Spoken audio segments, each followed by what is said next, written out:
Numbers chapter 25. While Israel was staying in Shittim, the men began to indulge in sexual immorality with Moabite women, who invited them to the sacrifices to their gods. The people ate the sacrificial meal and bowed down before these gods. So Israel yoked themselves to the bowl of Peor, and the Lord's anger burned against them. The Lord said to Moses, "Take all the leaders of these people, kill them and expose them in broad daylight before the Lord, so that the Lord's fierce anger may turn away from Israel." So Moses said to Israel's judges, "Each of you must put to death those of your people who have yoked themselves to the bowl of Peor." Then an Israelite man brought into the camp a Midianite woman right before the eyes of Moses and the whole assembly of Israel while they were weeping at the entrance to the tent of meeting. When Phinehas son of Eleazar, the son of Aaron, the priest, saw this, he left the assembly, took a spear in his hand and followed the Israelite into the tent. He drove the spear into both of them, right through the Israelite man and into the woman's stomach. Then the plague against the Israelites was stopped. But those who died in the plague numbered 24,000. The Lord said to Moses, "Phinehas son of Eleazar, the son of Aaron, the priest, has turned my anger away from the Israelites. Since he was as zealous for my honor among them as I am, I did not put an end to them in my zeal. Therefore tell him I am making my covenant of peace with him. He and his descendants will have a covenant of a lasting priesthood, because he was zealous for the honor of his God and made atonement for the Israelites." A name of the Israelite who was killed with the Midianite woman was Zimri son of Salu, the leader of a Simeonite family. And the name of the Midianite woman who was put to death was Ch.8 by daughter of Zer, a tribal chief of a Midianite family. The Lord said to Moses, "Treat the Midianites as enemies and kill them. They treated you as enemies when they deceived you in the Peor incident involving their sister Ch.8, the daughter of a Midianite leader, the woman who was killed when the plague came as a result of that incident." Numbers chapter 26. After the plague, the Lord said to Moses and Eleazar son of Aaron, the priest, "Take a census of the whole Israelite community by family, all those 20 years old or more who are able to serve in the army of Israel." So on the plains of Moab by the Jordan across from Jericho, Moses and Eleazar the priest spoke with them and said, "Take a census of the men 20 years old or more, as the Lord commanded Moses." These were the Israelites who came out of Egypt, the descendants of Reuben. The firstborn son of Israel were through Hanok, the Hanokite clan through Palu, the Paluite clan through Hezron, the Hezronite clan through Carmi, the Parmite clan. These were the clans of Reuben. Those numbered were 43,730. The son of Palu was Eliab, and the sons of Eliab were Emil, Dathan, and Abiram the same Dathan, and Abiram were the community officials who rebelled against Moses and Aaron and were among Korah's followers when they rebelled against the Lord. The earth opened its mouth and swallowed them along with Korah, whose followers died when the fire devoured the 250 men, and they served as a warning sign. The line of Korah, however, did not die out. The descendants of Simeon by their clans were through Emil, the Eni clan through Jamin, the Jaminite clan through Jachin, the Jachinite clan through Zerah, the Zerahite clan through Shaul, the Shaulite clan. These were the clans of Simeon. Those numbered were 22,100. The descendants of Gad by their clans were through Zephon, the Zephonite clan through Haggai, the Haggite clan through Shunai, the Shunite clan through Azni, the Aznite clan through Eri, the Erite clan through Arodi, the Arodite clan through Ali, the Alite clan. These were the clans of Gad. Those numbered were 40,500. And Onan were sons of Judah, but they died in Canaan. The descendants of Judah by their clans were through Shelah, the Shilonite clan through Perez, the Perezite clan through Zerah, the Zerahite clan. The descendants of Perez were through Hezron, the Hezronite clan through Hamul, the Hamulite clan. These were the clans of Judah. Those numbered were 76,500. The descendants of Issachar by their clans were through Tola, the 2 clan through Pur, the P-White clan through Jashub, the Yoshubite clan through Shimron, the Shimronite clan. These were the clans of Issachar. Those numbered were 64,300. The descendants of Zebul by their clans were through Sed, the Seredite clan through Elon, the Elonite clan through Joliel, the Jela-Elite clan. These were the clans of Zebulun. Those numbered were 60,500. The descendants of Joseph by their clans through Manasseh and Ephraim were the descendants of Manasseh through Machir. The Machirite clan. Machir was the father of Gilead. Through Gilead, the Gileadite clan. These were the descendants of Gilead through Iezer, the Iezrite clan through Helek, the Helkite clan through Asrael, the Ashri-Elite clan through Shechem, the Shechemite clan through Shemid-A, the Shemid-8 clan through Hephah, the Hephirite clan. Zelophehad son of Hephah had no sons. He had only daughters whose names were Molah, Noah, Thegua-H, Milcah and Tirzah. These were the clans of Manasseh. Those numbered were 52,700. These were the descendants of Ephraim by their clans through Shuthelah, the Shuthelahite clan through Becher, the Becrite clan through Tayan, the Tohanite clan. These were the descendants of Shuthelah through Aaron, the Aaronite clan. These were the clans of Ephraim. Those numbered were 32,500. These were the descendants of Joseph by their clans. The descendants of Benjamin by their clans were through Bela, the Belati clan through Ashbel, the Ashbi-Elite clan through Ahiram, the Ahiramite clan through Shuppim, the Shupi-Hamid clan through Achuppim, the Achuppimite clan.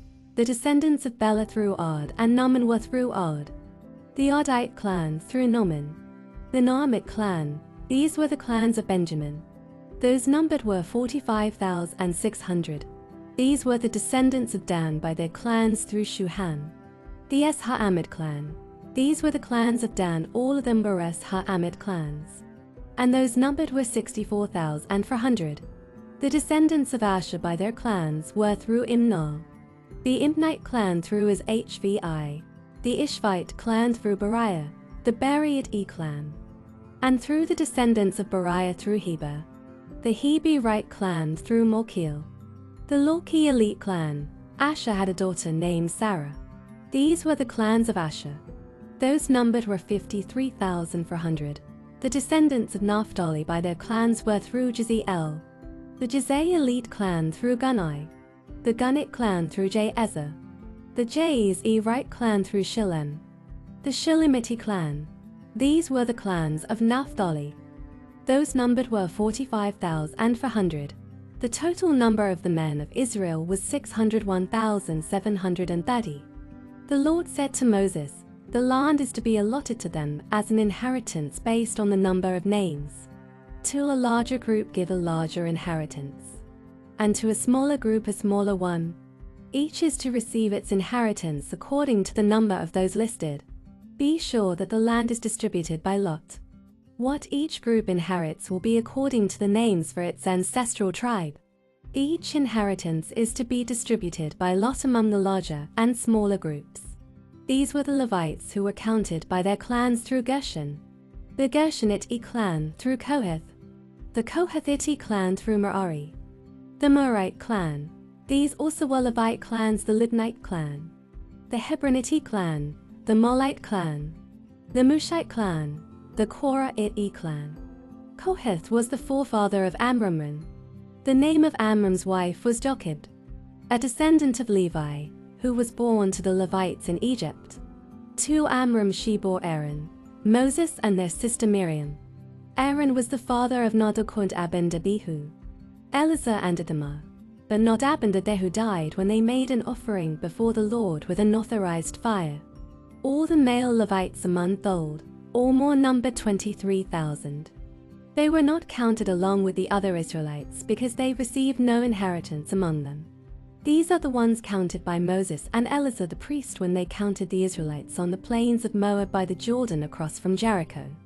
Not one of them on those counted by Moses and by Moses and Aaron the priest when they counted the Israelites in the desert of Sinai.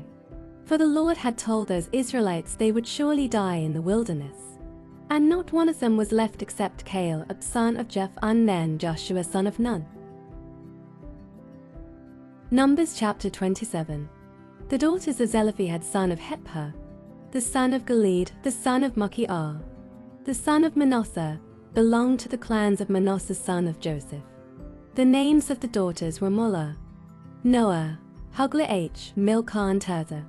They came forward and stood before Moses, Eleazar the priest, the leaders and the whole assembly at the entrance to the tent of meeting, and said, Our father died in the wilderness.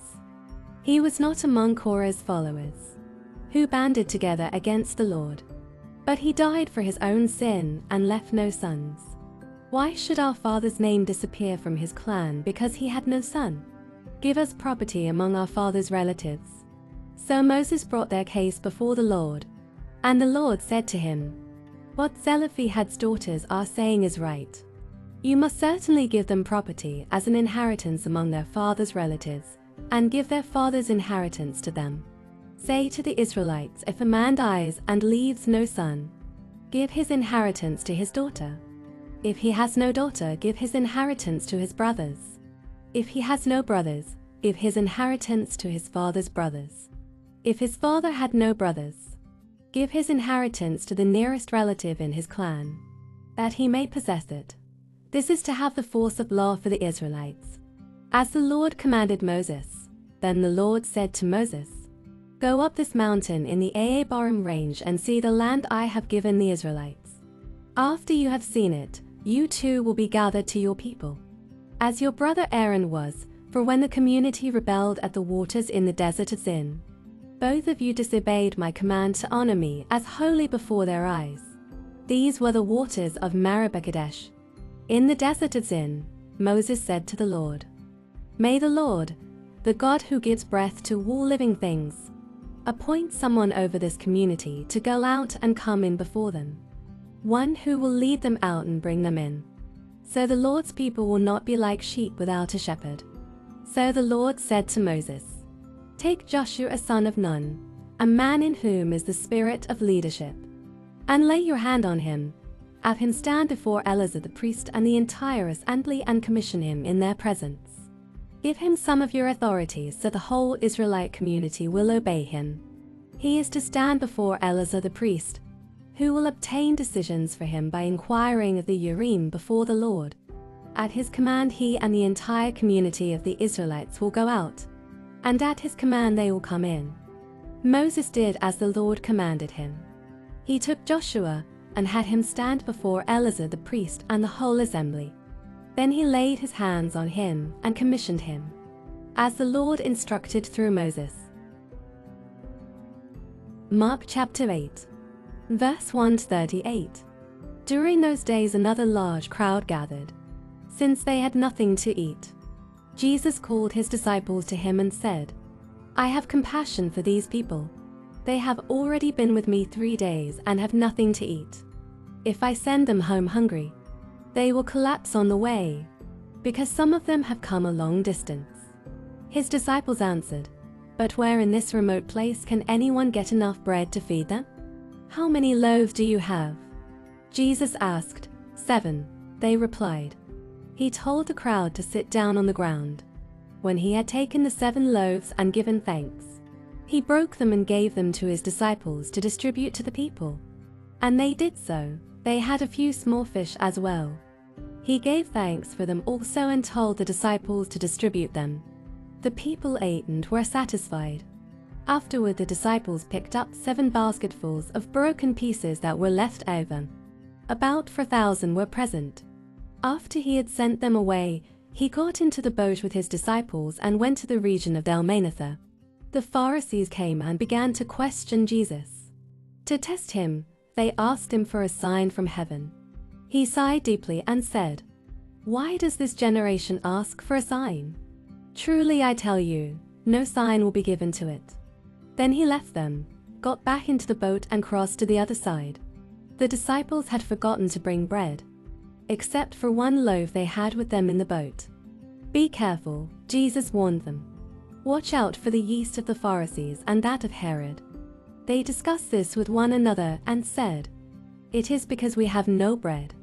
Aware of their discussion, Jesus asked them, "Why are you talking about having no bread? Do you still not see or understand? Are your hearts hardened? Do you have eyes but fail to see? And ears but fail to hear? And don't you remember? When I broke the 5 loaves for the 5,000, how many basketfuls of pieces did you pick up?" 12, they replied. "And when I broke the 7 loaves for the 4,000, how many basketfuls of pieces did you pick up?" They answered, 7. He said to them, "Do you still not understand?" They came to Bethsaida, and some people brought a blind man and begged Jesus to touch him. He took the blind man by the hand and led him outside the village. When he had spit on the man's eyes and put his hands on him, Jesus asked, "Do you see anything?" He looked up and said, "I see people. They look like trees walking around." Once more Jesus put his hands on the man's eyes. Then his eyes were opened, his sight was restored, and he saw everything clearly. Jesus sent him home, saying, "Don't even go into the village." Jesus and his disciples went on to the villages around Caesarea Philippi. On the way he asked them, "Who do people say I am?" They replied, "Some say John the Baptist, others say Elijah, and still others, one of the prophets." "But what about you?" he asked. "Who do you say I am?" Peter answered, "You are the Messiah." Jesus warned them not to tell anyone about him. He then began to teach them that the Son of Man must suffer many things and be rejected by the elders, the chief priests and the teachers of the law, and that he must be killed and after 3 days rise again. He spoke plainly about this, and Peter took him aside and began to rebuke him. But when Jesus turned and looked at his disciples, he rebuked Peter. "Get behind me, Satan," he said. "You do not have in mind the concerns of God, but merely human concerns."